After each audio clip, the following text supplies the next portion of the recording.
We all have those days where the voices in your head won't shut up long enough for us to think. When you don't know why everything is bleak, you're overwhelmed, confused, or however you want to describe it, as you don't know what's up. Some say pray, and some say therapist, but both seem like a monologue with no definite answer, because I read somewhere that our God sits in the heavens and does as he pleases. Well, God, please, how do I get these voices, these thoughts out of my head, the ones that make me zone out mid-lecture, the ones that have us up at 5 a.m, the ones that do not allow us to have a conversation with the man in the mirror, in fear that the figure we see won't be the one we like. But my therapist keeps asking questions, but giving no solution. So if a psychiatrist is your suggestion, then please miss me. Because if I wanted someone to answer my questions with questions, then I would have a conversation with Siri.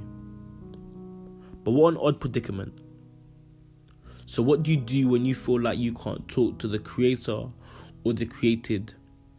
I guess we just have to listen to the voices in our head, paint on a fake smile to face the day, pretending we're alright. But no one clocks the signs.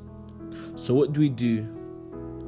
Because when the door closes and the lights are off and the Bible on your shelf is collecting dust, and you don't want to talk to the man upstairs, and the therapist of your mind never wants to go home or take the day off, she's always keeping you up at night with rhetorical questions, and you realize that sleep and peace are not meeting each other tonight. So you're sitting on the floor, wondering, where do we go from here? So God, help those of us who feel like you're far, because our fear is sometimes more prevalent.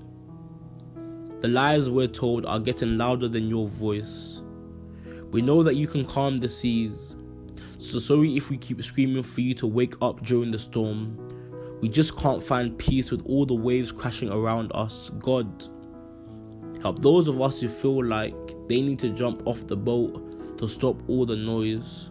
Remind us that your Son walked upon the waters and that you will never let us drown.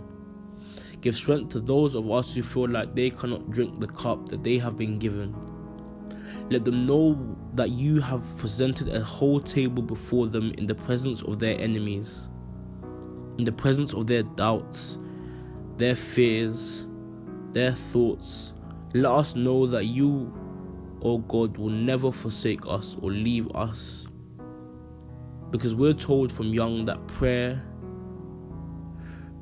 was the only solution when these thoughts come.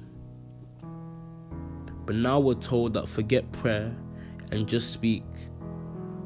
But I've come to realize that both these approaches alone won't work. But when they come together, they let me know that A,